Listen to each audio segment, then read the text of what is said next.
But just thinking back, it's one thing after we come back from that conference, the Youth Workers Conference up at the Wilds. Every year, I am amazed at the things that the Lord teaches me, reminds me of, the people He reconnects me with, the new people that He introduces me to, that He uses to teach me. And it's always a blessing, and sometimes it even takes a couple of weeks of letting it just kind of settle, kind of keeping it all in mind, going back, rehearsing through the notes, the scribbling furiously, because there is always so much to remember from this conference. But I was able to tell Pastor this is the 50th anniversary of the Wilds. And so at this conference, they chose to have main speakers that represented every decade of the ministry. And at one point, one of the men who helps run the camp asked for people, basically, if you were here, camp started really in 69. So we started, 69, found somebody actually. Then he went to the 70s, the 80s, 90s. A couple of us raised our hands. And he said, would you guys come forward? And it's like, okay, this is exciting. And he said, we've got a couple of questions we want to ask, just to kind of get feedback, and maybe even something we could put out is marketing, just, memories. And well, I didn't take the advantage to sit there and be interviewed with at the camera. But as I was thinking about it, of course, the first couple of things that came to my mind were, well, that was funny, but I'm not telling them that story. And just going back through these different things. But then after I kind of walked away from the opportunity and was just thinking, the Lord just put a picture in my mind. And if you've ever been there, or if you haven't, just imagine about 407 steps down the mountain, there is this activity center. And along the outside of this gymnasium / auditorium / who knows what they use it for, there's this row of benches. And I can picture almost to the point which bench I was sitting on when I told the Lord, whatever you want me to do, I'll do. Wherever you want me to go, I'll go. I didn't know what that meant. Didn't know it would bring me here. Okay, I might have reconsidered. No, I'm kidding. But no, I had no idea what even I was. I guess we could use the word volunteering for. But I told the Lord, I don't know what it is, but I'll go. And so that is a place that is very special to my heart.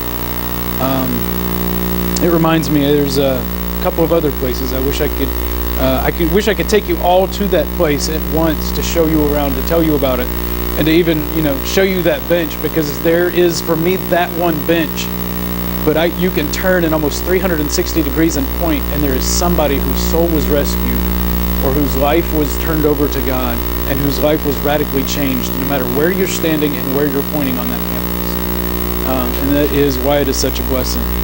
But thinking over that, the Lord reminded me of some other places. There's a room that was a basement of my dormitory one year in college that was quiet. It was a darker room, just very little lighting. And they called it the prayer room.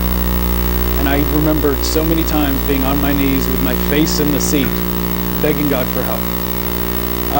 Thinking about that, all these memories of that bench just kind of flooded back. I can remember where the Lord reminded me of the things that He had taught me. And there's a tree on the campus of the college where I went.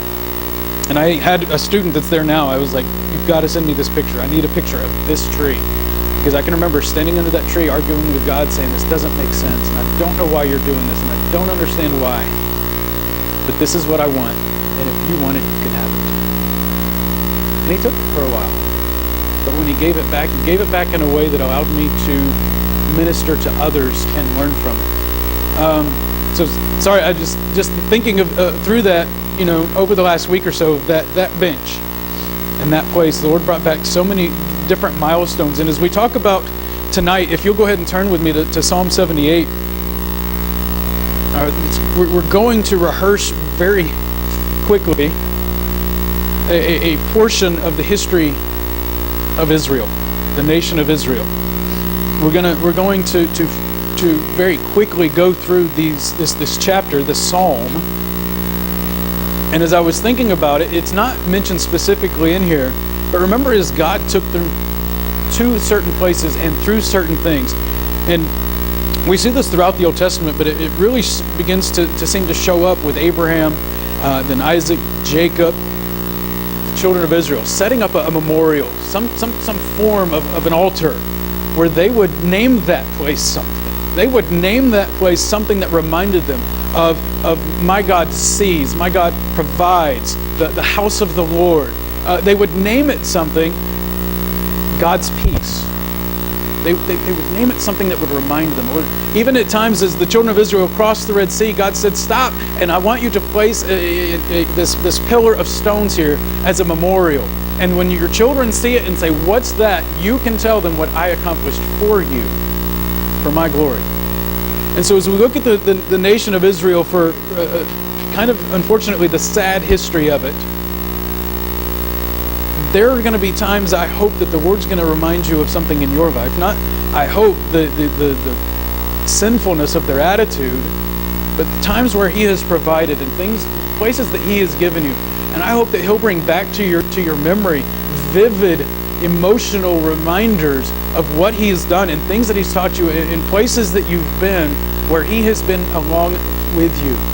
You know, Pastor said this morning where God showed up. We know all along He's there, but I think when we say God showed up, it's like I realized and recognized that God was with me, that God had not failed me, God had not left me, God had not forsaken me. He was with me all along. So if you'll look with me at Psalm 78, again, we're going to kind of fly through this. Please don't get too worried, too nervous. We are going to look at the entire psalm. I'm going to read just the first few verses, and then we're going to jump through to the end. But Psalm 78 is a maskil of Asaph, a teaching of Asaph, a maskil. It's one of those lovely, musical terms. We really don't quite know what they meant by it. But we know that this musician, this choir director, Asaph, appointed by David to help lead worship, to teach music. Some say he may have written this psalm. Others say, well, he really put it to music. We don't know the author. Some say that this was a choral arrangement and he would lead the choir in this song. There are a number of psalms attributed to Asaph. You could look, Psalm 50 is one of the more famous. Then you have this section here, Psalm 73 through, I think it's 79 and 80. Yes, through 80, where you see Asaph's name attached to it. Choir director under the authority of David. And as it begins to speak, he says, give ear, O my people, to my law, to my teaching. Incline your ears to the words of my mouth. I'll open my mouth in a parable. I'll utter dark sayings of old, which we have heard and known, and our fathers have told us. Asaph, this is what some would call a didactic or a teaching psalm. It is an educational psalm. But where the word is educational, it is not cold and calculated educational. It's not just information for information's sake, but information that is to challenge us, to convict us, to rebuke, and even encourage us. So as we look at this, I want us to see this teaching psalm. He says, give ear to my teaching, to my law. Incline your ears to the words of my mouth. I'll open my mouth in a parable. I'll utter dark sayings of old. These are things that we have heard and we have known. Our fathers have taught us. Our fathers have told us. But we're going to refresh our memory onto these things. So if you'll jump down with me to verse 9, let's get into this teaching. We're going to see some attitudes and some sinfulness of the children of Israel, but in contrast to the God of Israel.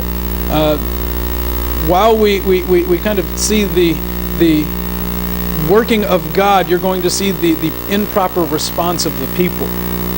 But I think in the end we will be encouraged and not to follow this pattern that's laid out for us. So look with me at verse 9. The children of Ephraim, being armed and carrying bows, turned back in the day of battle. They did not keep the covenant of God. They refused to walk in His law and forgot His works. We don't have a specific historical event that's in mind here. But if you think of the children of Ephraim, Ephraim, one of the sons of Jacob, one of the 12 tribes, Ephraim.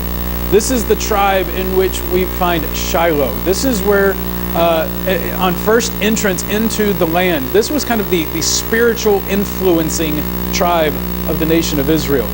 Shiloh is where Elkanah would go to worship with Hannah, where Hannah would pray before Eli, and Eli would come out and wonder what's going on. This is the spiritual center of this time frame, and we're going to come back to this thought in a few minutes, but it says the children of Ephraim, being armed and carrying bows, turned back in the day of battle. They're armed with military weapons, with bows and arrows, yet they turn back in the day of battle. They don't keep God's covenant. They refuse to walk in His law. We see here the disobedience of the children of Israel. They forgot His wonders and His marvelous works, verse 11 and 12 tell us. Look at those verses with me. Verse 11, they forgot His works. And I think that's because, verse 10, they refused to walk in His law. I mean, there's this relationship here, refusing to walk in His law because they're not thinking on His works, not remembering His works because they've refused to follow it. There's this vicious cycle that you see here in these two verses. His wonders that He had shown them, marvelous things He did in the sight of their fathers, in the land of Egypt, in the land of Zon.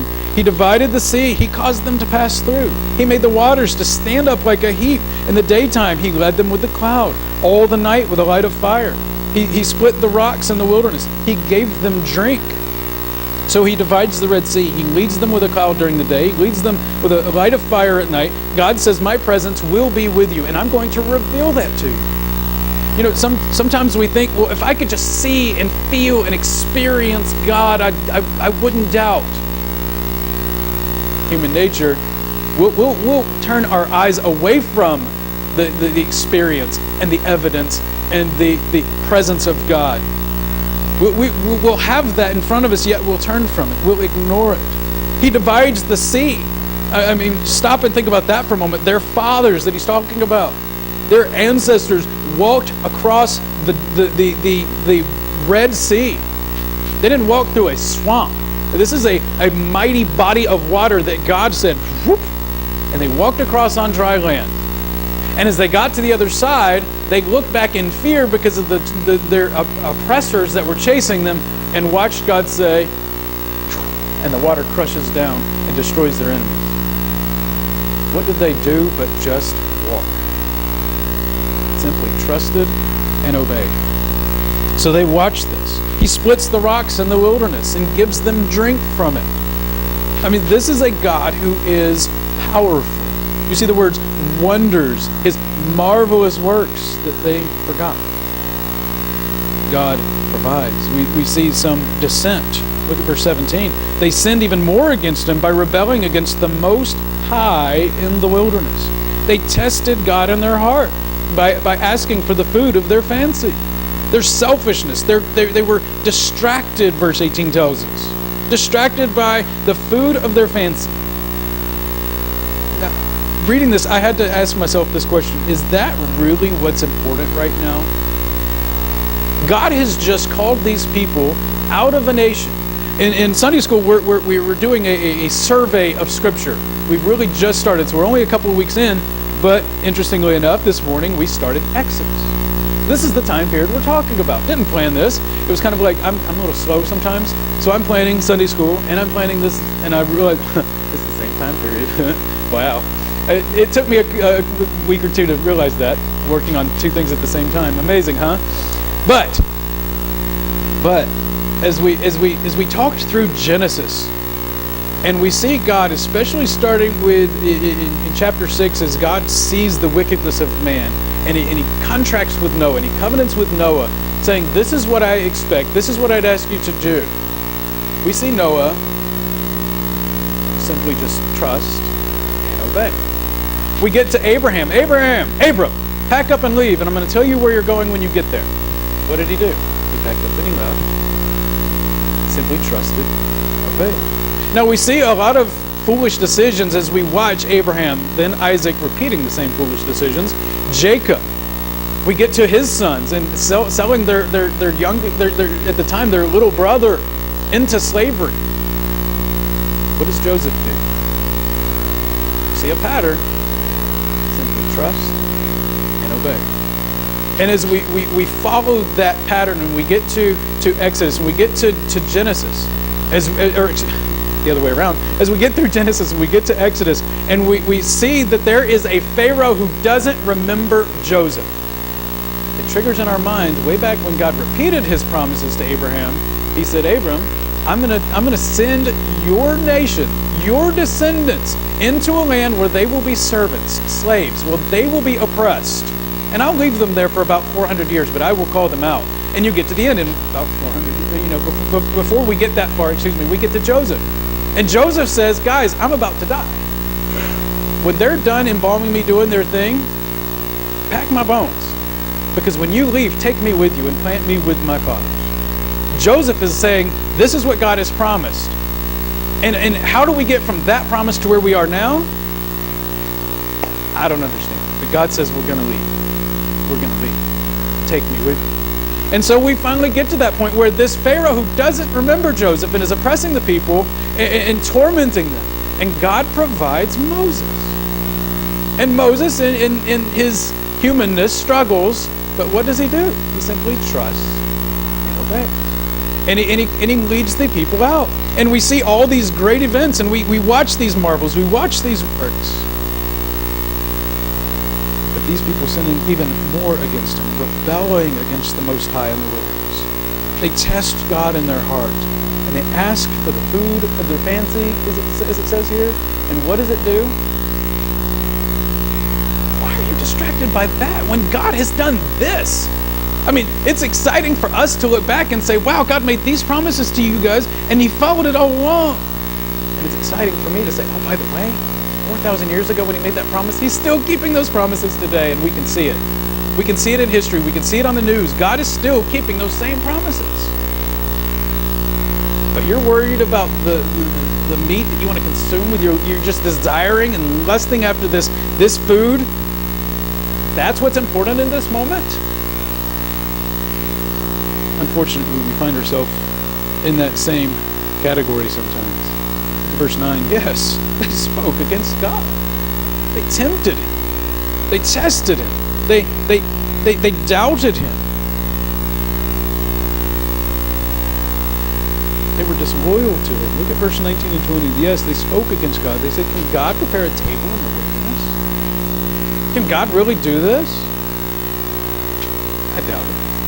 Look at what they say. He's paraphrasing, and if you go back and we were to read through Genesis, Exodus, Leviticus, we'd watch that pattern unfold again. We'd see it in more detail, but he kind of narrows it down, and he says, they said, can God prepare a table in the wilderness? Behold, he struck the rock so that waters gushed out, and the streams overflowed. Can he give bread also? Can he provide meat for his people? That's like when we say, God, you rescued my soul from hell, you saved me, but can you really handle this financial situation that's in front of me? I mean, he struck water and we got water. It was the rock and we got water, but can he really provide food? Can he do that too? I was thinking when I was reading that this complaining really is kind of foolish in that the journey was short enough that they could have taken enough provision to get to where they were going. They shouldn't even be in this place to wonder, is God going to provide? Because God did provide. He basically, the Egyptians were like, here, take it. You can go. Bye. See ya. Take everything. What you want this too? It's a free garage sale. Everything's free. Take it. As long as you leave. God provided for them. Plenty. More than enough. Could have brought they had the provisions for this journey, but this hardship of hunger was caused by the extended wandering, which was caused by their unwillingness to enter the promised land when God said to go. It's yours. I've already won it for you. Zach one day is going to convince his boss, Mr. Hendrick himself, to give me a new truck. And Zach's going to drive it up here, and he's going to hold out the keys, and I'm not going to reach out and take them. I'm not going to do it. Zach's going to be like, it's free. Taxes are paid for. Look, they even got a plate and everything.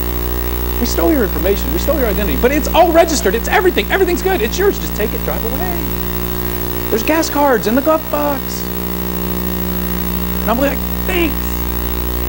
But I wanted a Dodge. Right? And I wanted blue. Y'all would make fun of me for that, wouldn't you? Hey, dummy, it's free. Even you would take the if it's free, right? I love your truck like that. It's nice. So much better than sex. I'm just kidding. Anyway, so they had it. They had what they needed right in front of them. God had provided it all along, yet they want to nitpick and say, but, can you really do it this way? Can you do it our way? They're disobedient. They're distracted. Disloyal. Unfortunately, we got to keep reading. Look down with me at verse 22. Because they did not believe in God. They did not trust in His salvation. It says in verse 21 that the Lord was angry with them. Let's read that. Therefore the Lord heard this and was furious. So a fire was kindled against Jacob. Anger also came up against Israel, because they did not believe in God. They did not trust in His salvation. Verse 23, though. That first word. What is that word? Yeah? Some say but. Some say though. Some of us might have yet. Two favorite words of the New Testament. Ephesians chapter 2. But God. Yet, God, He had commanded the clouds above, and He opened the doors of heaven and rained down manna on them to eat. Verse 27, He also rained meat on them like the dust, feathered fowl like the sand of the sea.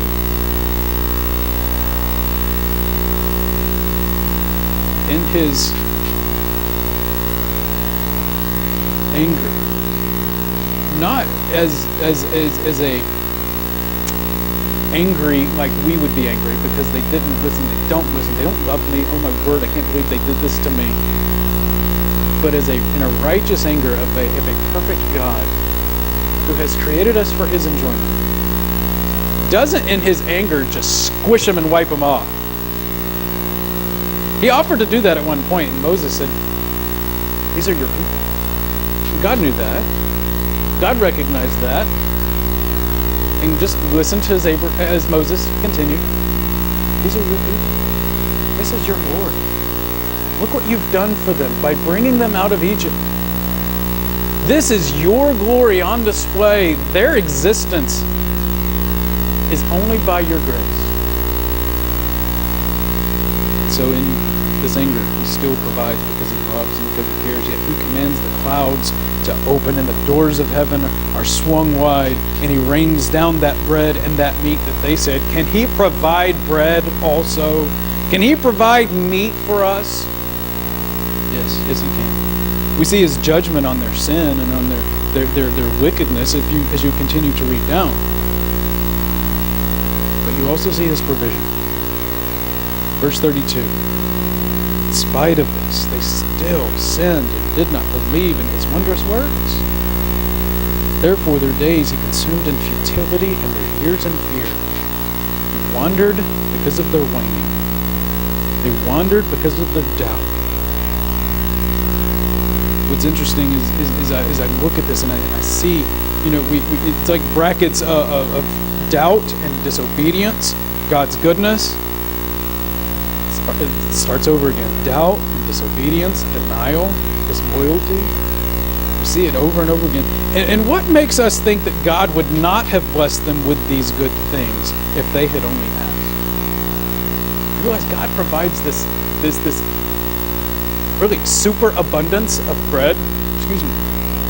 I like how it says here, verse 24, He rained down manna on them to eat, giving them the bread of heaven. Men ate angels' food. Sent them food to the full. He provided all of that in spite of their waning. Imagine the goodness of God in response to our simple trust and obedience. This God who can provide this to whiners has, what else could He have offered? What else could He have provided? I find that contrast confusing sometimes because I'm not as good as God. And I look at it and I'm like, why would you continue to be so gracious? Never mind. Thank you for being so gracious. Simply trust and obey. It's spite of this, they still sinned and did not believe. Get down to verse 35. It says, then they remembered that God was their rock and the Most High God their Redeemer. Nevertheless, verse 36, they flattered him with their mouth, they lied to him with their tongue, their heart was not steadfast with them.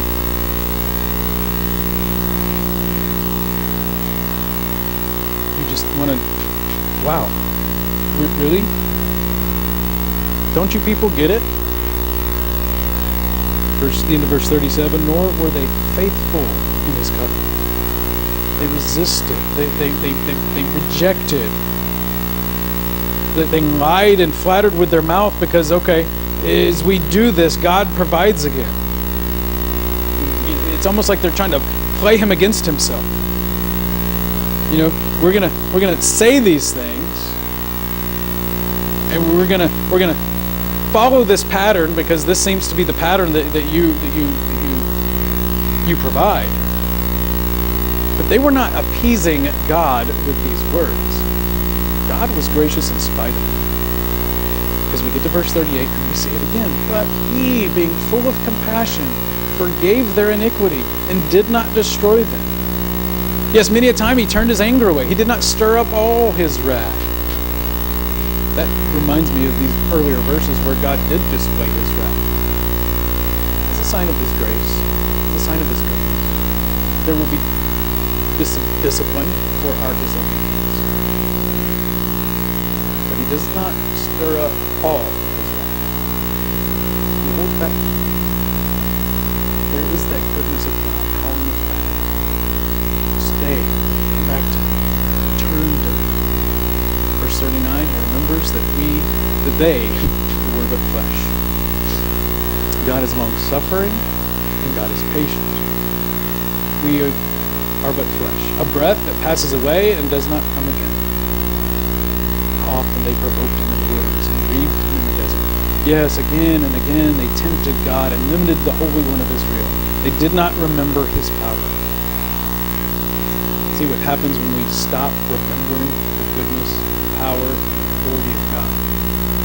They did not remember his power, verse 42, the day when he redeemed them from the enemy, when he worked his signs in Egypt, his wonders in the field of Zoan. And we see some of those works. We see some of those signs. Verse 44, rivers are turned into blood.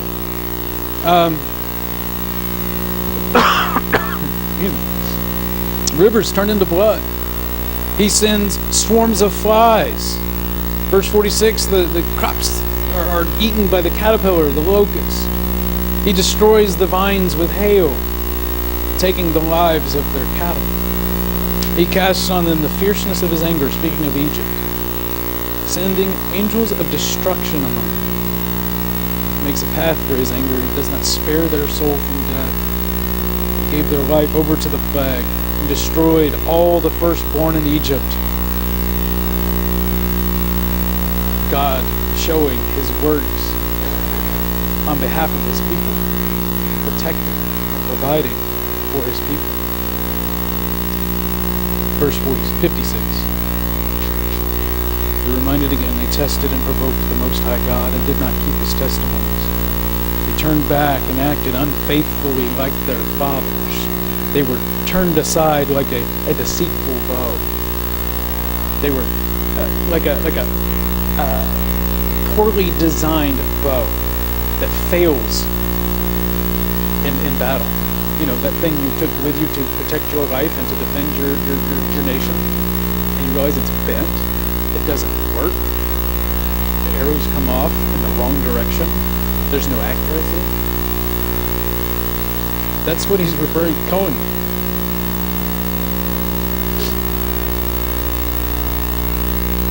Verse 58, they provoked him to anger with their high places and moved him to jealousy with their dark ones. Remember it, Exodus chapter 20, verse 5. No other gods before me. And they set up false gods. They bowed to and worshipped false gods. God heard this. He was furious greatly at Fort Israel, so that he forsook the tabernacle of Shiloh, the tent he had placed among them. He delivered his strength into captivity. This refers to the Ark of the Covenant. Remember, there in Shiloh, the Philistines come and they take it.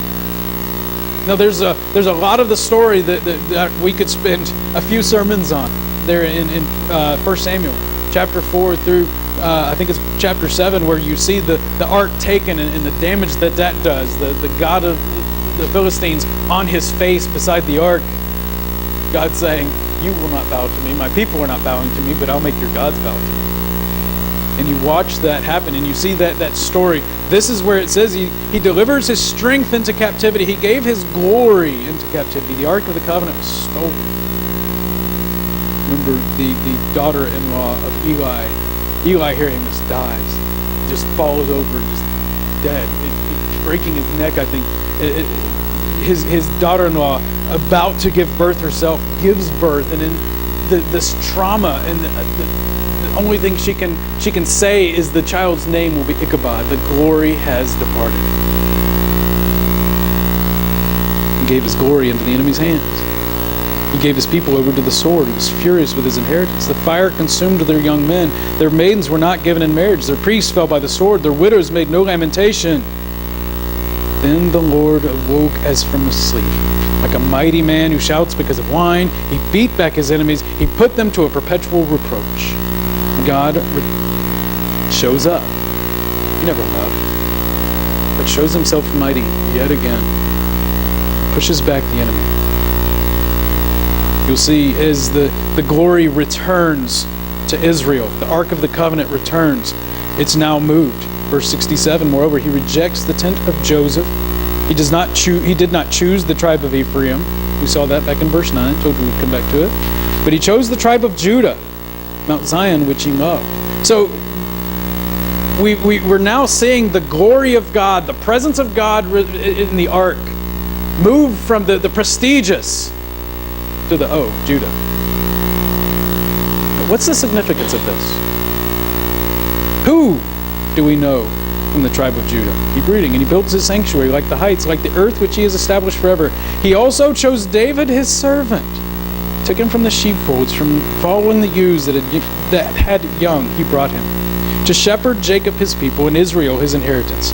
So, speaking of David, he shepherded them according to the integrity of his heart and guided them by the skillfulness of his hands. If you're following along, you realized we skipped a few verses here and there. Can we go back real quick?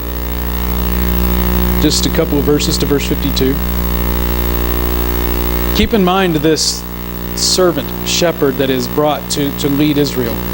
And as I read verses 52 to 55, think and tell me what comes to mind.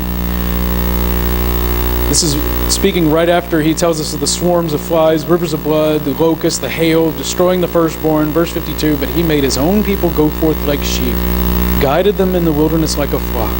He led them on safely so that they did not fear, but the sea overwhelmed their enemies. He brought them to his holy border, this mountain which his right hand had acquired. He drove out the nations before them, allotted them an inheritance by survey, and made the tribes of Israel dwell in their tents. Does something come to mind? Does something else? Does that sound like something else you've read? The Lord is my shepherd. I shall not want. He makes me to lie down in green pastures. He leads me beside the still waters. He restores my soul. He leads me in the paths of righteousness for his name's sake.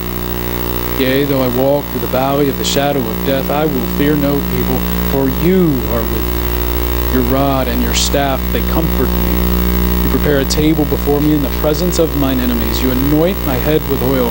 My cup runs over. Surely, goodness and mercy shall follow me all the days of my life, and I will dwell in the house of the Lord forever. This shepherd has been with his sheep all throughout.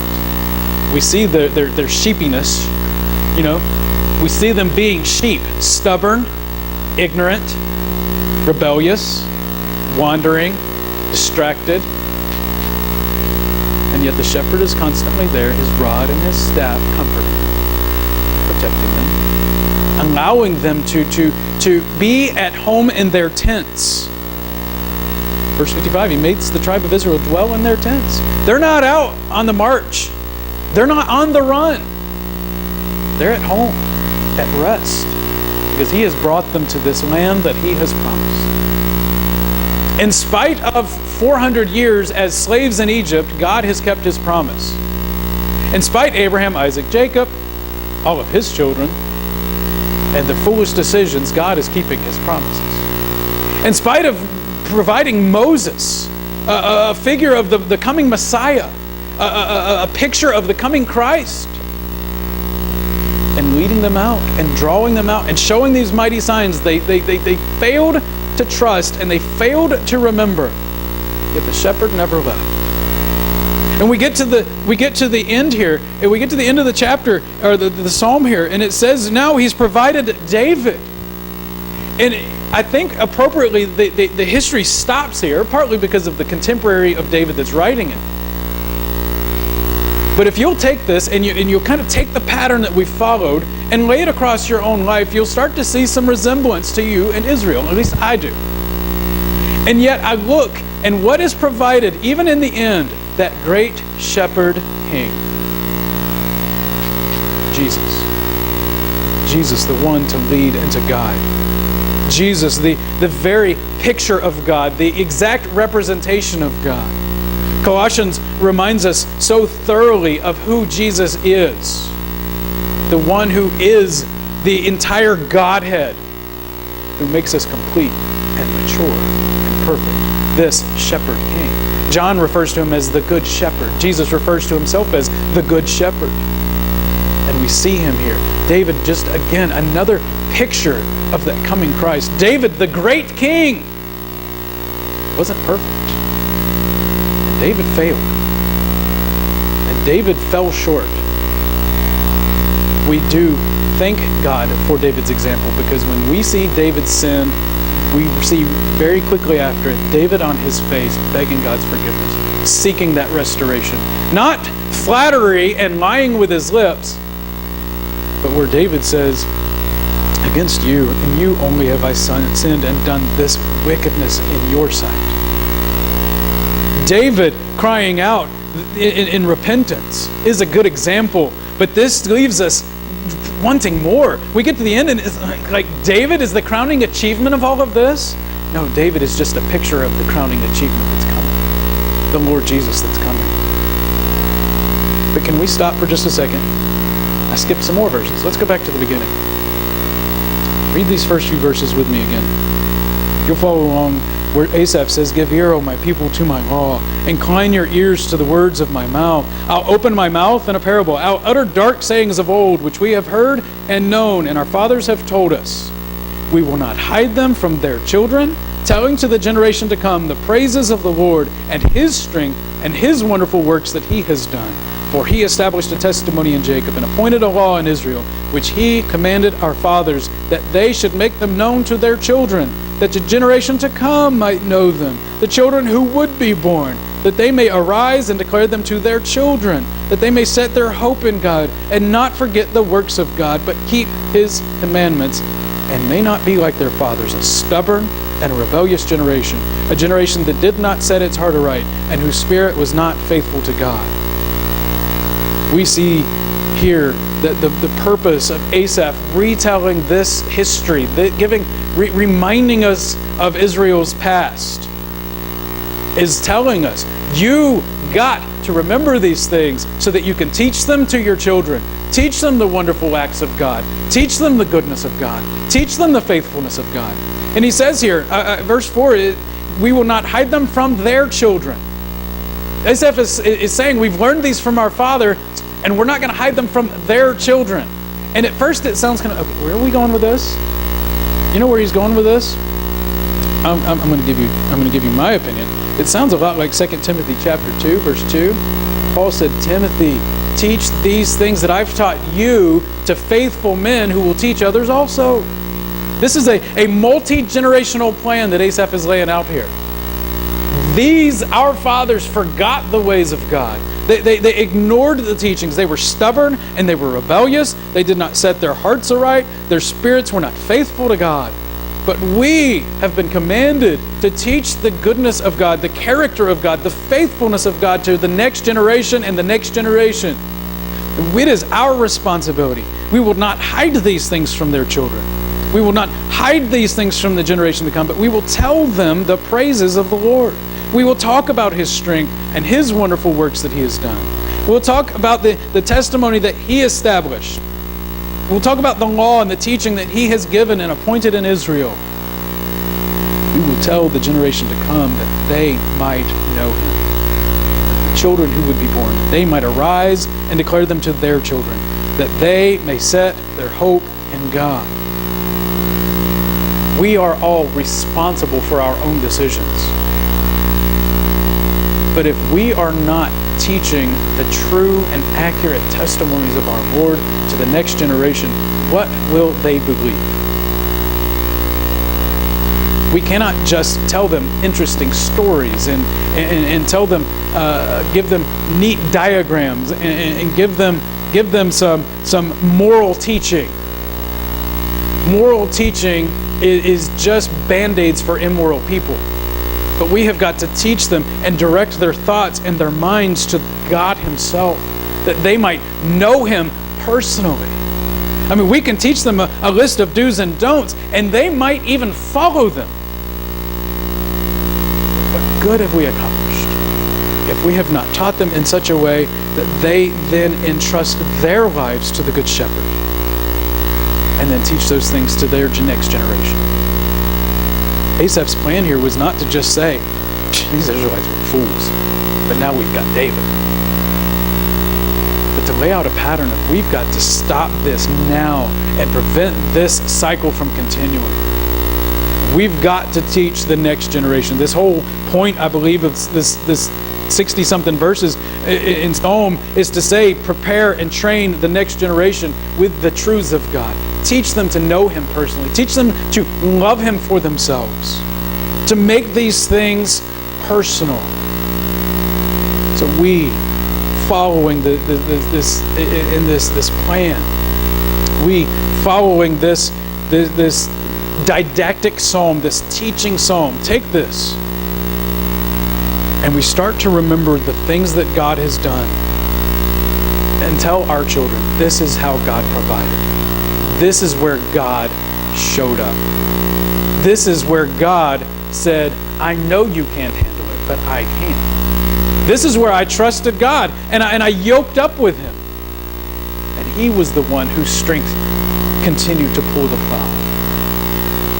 It is where we say, I was confused, I was distracted, I was distraught, I was worried, I was afraid, but he kept me in perfect peace because my mind was stayed on him. And we've got to not just make it personal, but teach it in a way that they want it to be personal for them. Asaph says, take this, see this pattern, and break it off by teaching and training the ones that are coming. Teach faithful ones who will teach faithful ones, because they will also teach faithful.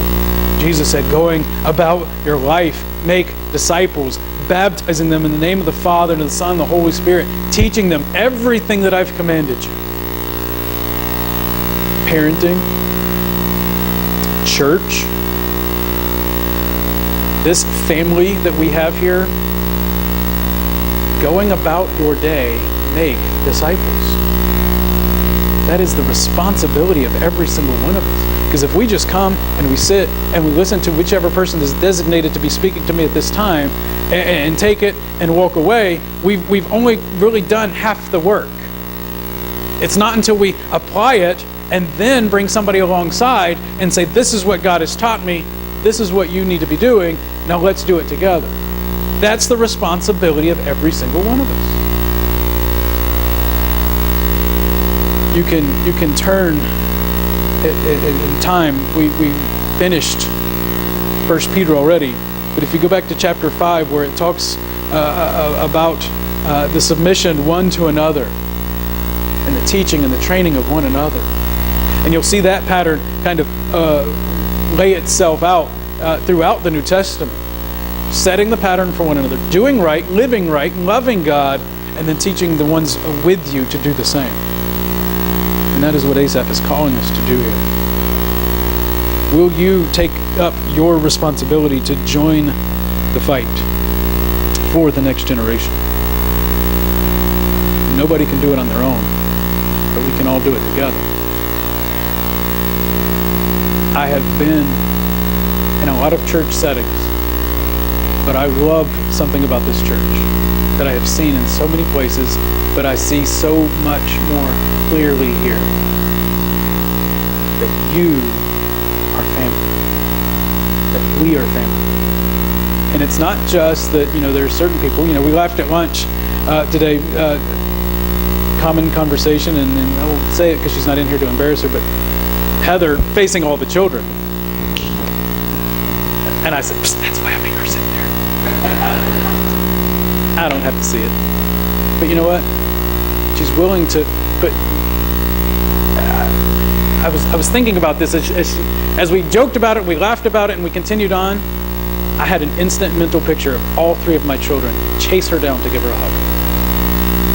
And I see that not just in her, we'll use that as an example, but I see that throughout this church building.